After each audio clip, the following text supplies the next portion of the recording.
وہ ترقی حاصل نہیں کر سکتی، یا یہ گلوبل کمپٹیشن ہمارا اس کو میٹ کرنے کے لیے یا گلوبل چیلنجز کو میٹ کرنے کے لیے جب تک کہ ہمارے پاس ایجوکیشن میں جو ہے نا بہتری نہیں ہوگی، تو یہ تو ہارڈ فیکٹ ہے کہ ایجوکیشن کے بغیر ہم کہیں بھی سروائیو نہیں کر سکتے، اور ہمارا جو ہے نا وہ ہماری ایگزسٹنس جسے کہتے ہیں ہماری پراسپیرٹی، ہماری ڈیولپمنٹ وہ ممکن نہیں ہے۔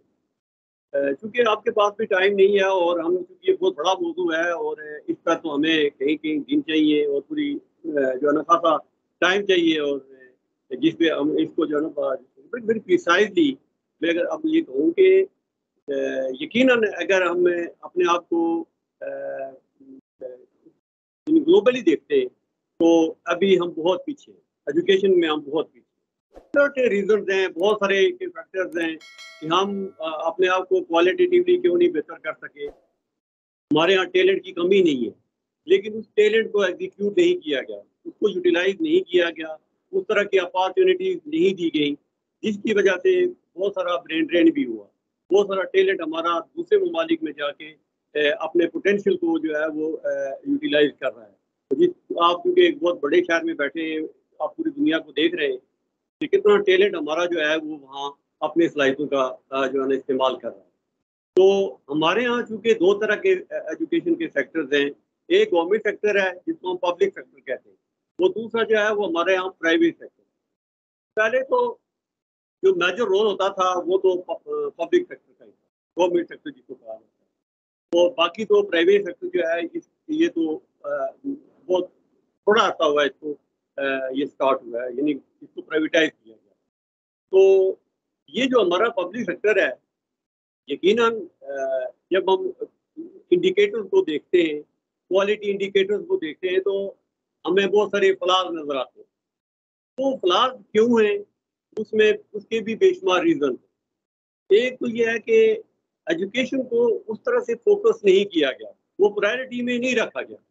جب آپ چیزوں کو پرائرٹائز کرتے ہیں تو اس میں ایجوکیشن کو اگر آپ پرائرٹائز نہیں کرتے، اس کے لیے ہمارا بجٹ جو ہے وہ بہت کم اس کی الوکیشن ہوتی ہے، تو یہ مائنڈ سیٹ کو یا ٹینڈنسی کو ریفلیکٹ کر رہا ہوتا ہے کہ ہماری پرائرٹی ایجوکیشن کتنی ہے۔ خالی کہنے سے بات تو گھر نہیں بنتی، اس کے لیے تو ہمیں اس طرح کی انفراسٹرکچر کی ضرورت ہے، اس طرح کے پروفیشنل ٹیچر کی ضرورت ہے، اس طرح کا جو اسٹینڈرڈ کیریکولم ہے وہ ہماری ضرورت ہے۔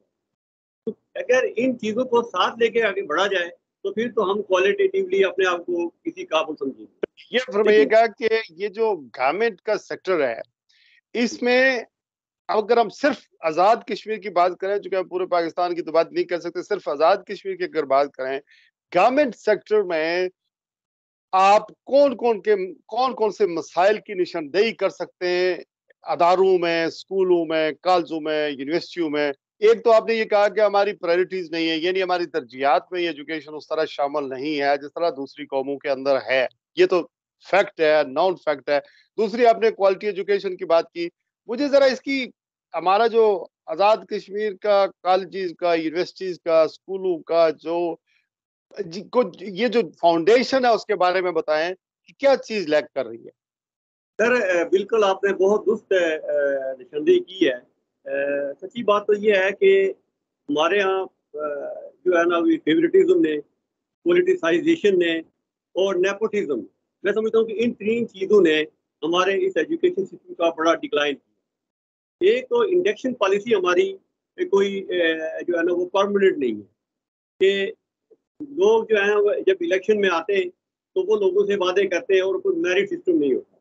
اب کسی بھی انتظامی پوسٹ پہ بھی لوگوں کو میرٹ کی بیس پہ نہیں لیا جاتا، بلکہ ان کی ایفیلیشن کے بیس پہ لیا جاتا ہے، اور ان کی جتنی پولیٹیکل ایفیلیشن ہوگی، جتنے وہ حکمرانوں کے قریب ہوں گے، ارباب اختیار کے قریب ہوں گے، اتنی وہ اچھی پوسٹیں یا اچھی جاب یا ایڈمنسٹریٹو پوسٹیں لینے میں کامیاب ہو جاتے ہیں۔ پھر ان ریٹرن جو ہے وہ پھر ان کے باتیں ان کو ماننی پڑتی ہے، ان کی ڈیمانڈ کو پورا کرنا پڑتا ہے۔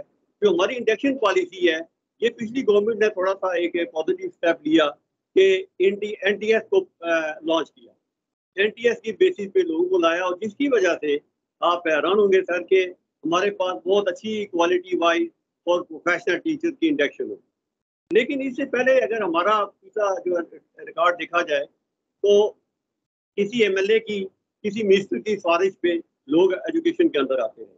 ایک بندہ جو ہے جس کو آپ نے وہ میرٹ پہ بھی نہیں تھا, اس کے اندر اس کا ایپٹیچیوڈ ہی ٹیچنگ کا نہیں ہے, وہ پڑھانے کے کیپیبل بھی نہیں, اس کو بھی ایجوکیشن کے اندر لا کے رکھ دیا, جس کا نتیجہ یہ ہوا کہ یہ ایک بندے کا جو مائنڈ سیٹ ہی نہیں ہے پڑھانے کا, اس کو آپ نے قوم کی تقدیر بنانے پہ لگا دیا, جس کے نتیجے میں ہماری جو کوالٹی ایجوکیشن ہے وہ تو کیا ہونی تھی, وہ تو اس کا بڑا ڈکلائن ہوا. اور یہ جو فیوریٹزم ہے اس کو اگر کنٹرول کر دیا جائے تو اس کم از کم باقی اداروں کو تو چلو رہنے دے, لیکن یہ بیک بون ہے ہمارا ایجوکیشن سسٹم, کسی بھی قوم اور ملک کی ترقی کا یہ بیک بون ہے وہ. تو اس کو تو اگر رہنے دیا جاتا تو ہم مقابلے کے دور میں بہت آگے ہو. میں سر آپ کو یہ کہہ رہے ہیں کہ اسکول ہیں, کالجز ہیں, یونیورسٹیز ہیں, یعنی امارات ضرور موجود ہیں, بلڈنگ بہت موجود ہیں, لیکن جو ٹیچر وہاں پر ہیں وہ سارے سفارشی ہیں, وہ ان کا ایجوکیشن کا سچ ہے تجربہ نہیں ہے, ان کی ٹیچر ٹریننگ نہیں ہے. ایک تو یہ آپ نے 2-3 باتیں آئیڈینٹیفائی کی ہیں, یہ تو نان فیکٹ ہے. ہمارے یہاں سفارش تو ختم نہیں ہو سکتی, رشوت بھی نہیں ختم ہو سکتی, فیوریٹزم بھی نہیں ختم ہو سکتا, یہ چیزیں تو بالکل ختم نہیں ہو سکتی. مجھے صرف یہ بتائیں سر کہ یہ جو ہمارا نصاب ہے وہ ہمیں تو پتہ تھا کہ ہمیں قائد اعظم کے 14 نکات پڑھنے ہیں, ہمیں اپنی پاکستان کی تاریخ پڑھنی ہے, اور وہ تاریخ بھی ہماری آپ کو پتہ ہی ہے جس طرح تیار کی گئی تھی.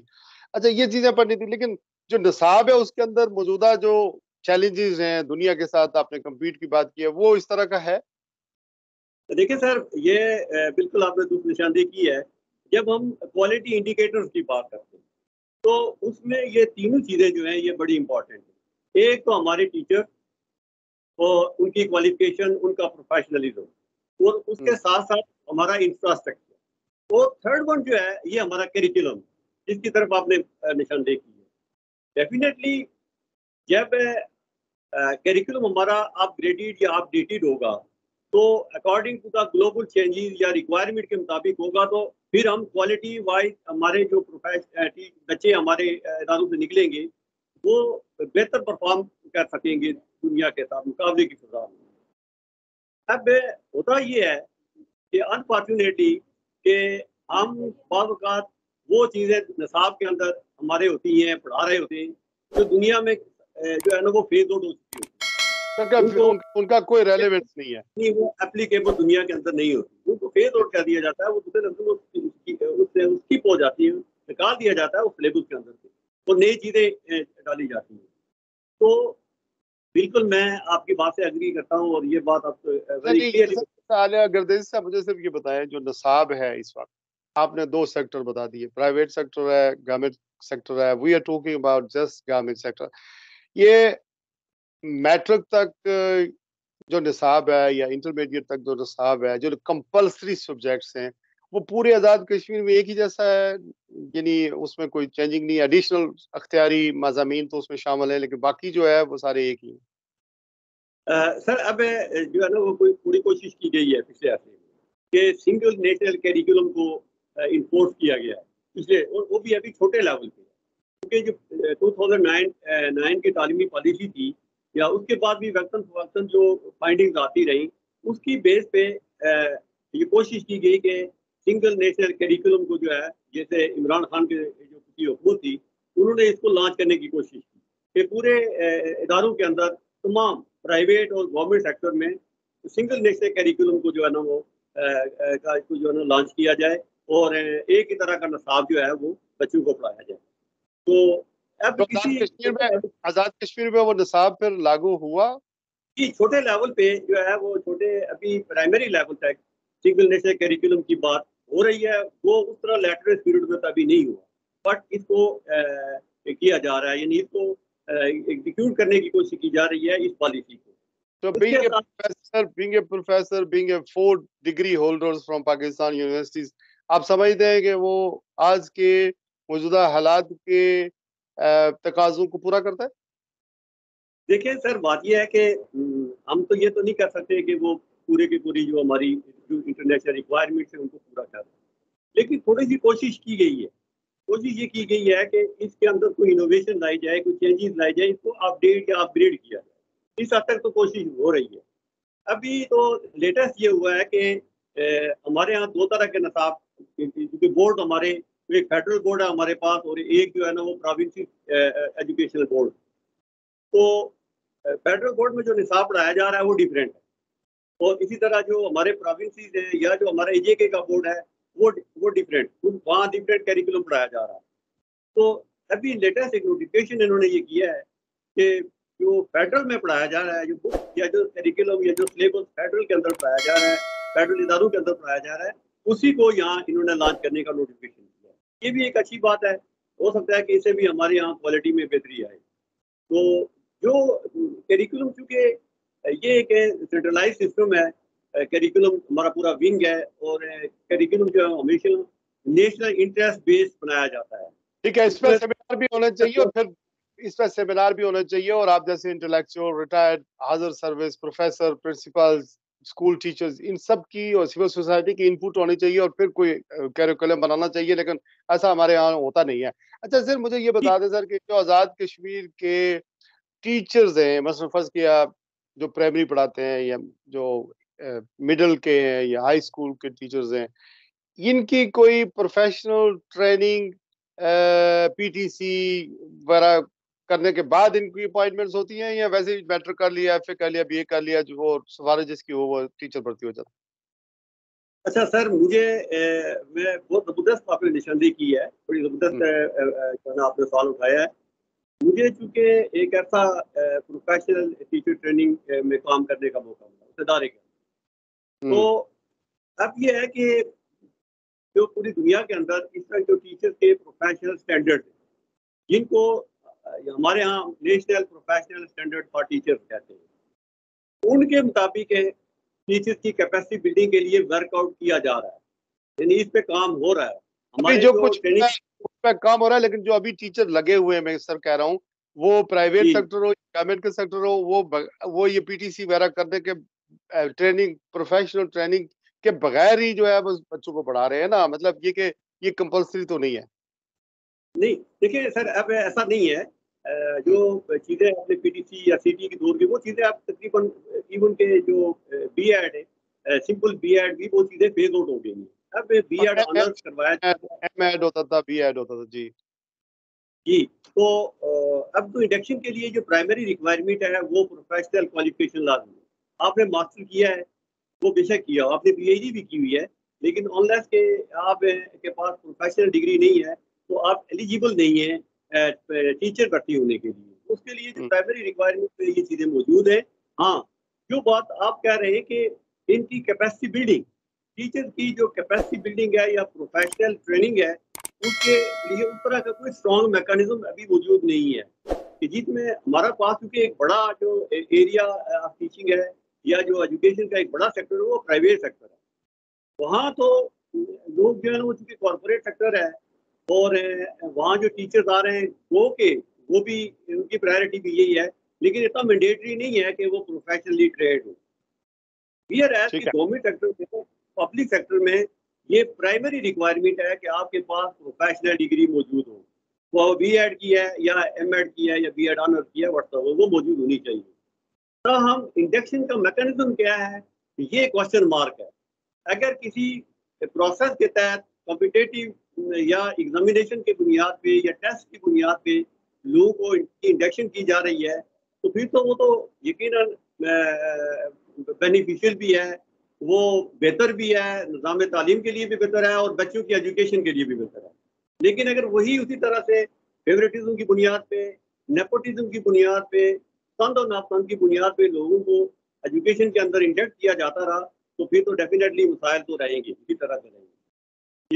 اچھا, یہ جو پرائیویٹ سیکٹر ہے اس میں اور گورنمنٹ سیکٹر میں ایجوکیشن میں آپ سمجھیں کہ مقابلے کا رجحان تو ہے, لیکن آپ اس موقع پر یہ کہیں گے کہ پرائیویٹ سیکٹر بیٹر جاب کر رہا ہے, بیٹر ایجوکیشن دے رہا ہے, یا گورنمنٹ سیکٹر بیٹر ایجوکیشن دے رہا ہے؟ سر میں یہ سمجھتا ہوں کہ جہاں تک فیسلٹیز کا تعلق ہے, اگر ہم انڈیکیٹر کی بات کریں تو بہتر انفراسٹرکچر,